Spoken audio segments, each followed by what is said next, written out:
Hi friends எல்லாம் எப்படி இருக்கீங்க? 5 நாள் விரதம் ஒரு வேளை சாப்பிட்டுட்டு இருந்தேன். 6வது நாள் சூர சாம்பார் அன்னைக்கு பார்த்தீங்கன்னா ஒரு நாள் ஃபுல்லா பால் பழம் சாப்பிட்டுட்டு இருந்தேன். என் பொண்ணு சொன்னா நானும் விரதம் இருக்க போறேம்மான்னு. சரி பழம் எடுத்துட்டு போ காலேஜுக்கு அப்படின்னா பால் குடிச்சிட்டு போனா இல்ல நான் தண்ணி மட்டுமே குடிச்சிட்டு இருக்க போறேன், எதுவுமே சாப்பிடாம பால் பழம் கூட எனக்கு வேணாம்னு சொல்லிட்டு போயிட்டா.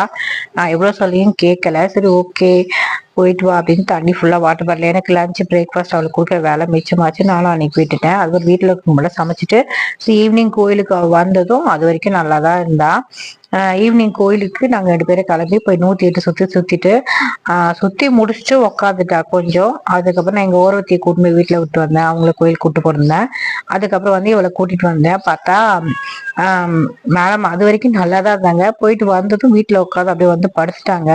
கொஞ்சம் கேர் ஆயிடுச்சுன்னு என்னன்னு சொல்லிட்டு சரி டெய்லி டின்னர் அவள் தான் பண்ணிட்டு இருந்தா அந்த விரதம். அப்போ அன்னைக்கு ஒரு நாள் நான் பண்ணேன். 3 பேருக்கு மட்டும் 2 பேருக்கு மட்டும் உப்புமா பண்ணேன்.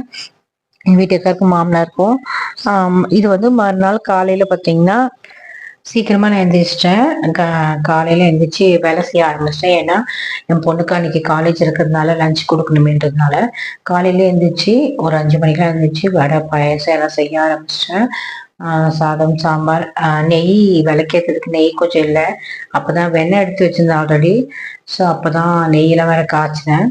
அதெல்லாம் எடுத்து வச்சுட்டு அதுக்கப்புறம் நம்ம எங்கள் மாமனார் எங்கள் வீட்டுக்காரெலாம் வந்ததும் அவங்களுக்குலாம் சாப்பாடு போட்டு என் பொண்ணுக்கும் நான் லஞ்சு பேக் பண்ணி கொடுத்துட்டேன்.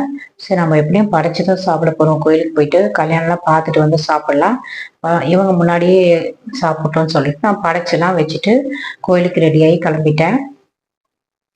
எங்கள் மாமனார் எங்கள் வீட்டுக்காருக்கெல்லாம் சாப்பாடு போட்டுட்டு என்னுடைய ரெகுலர் டியூட்டியான பால் கேனெல்லாம் கழுவிட்டு நானும் கல்யாணம் பார்க்கறதுக்காக கோயிலுக்கு கிளம்பிட்டேன்.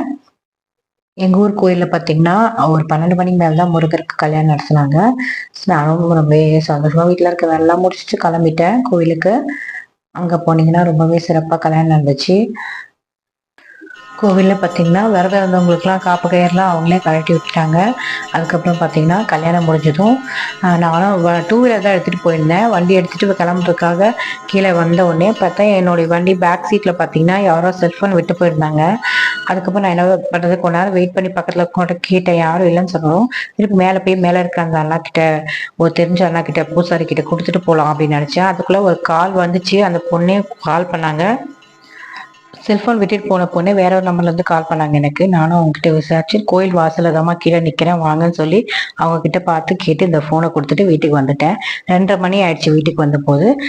தயிர் சாதம் சாப்பிட்டு என்னோட விரதத்தை நான் ரொம்பவே சிறப்பாக முடிச்சிட்டேன். இந்த வீடியோ பிடிச்சிருந்தா லைக் பண்ணுங்கள். தேங்க்ஸ் ஃபார் வாட்சிங்.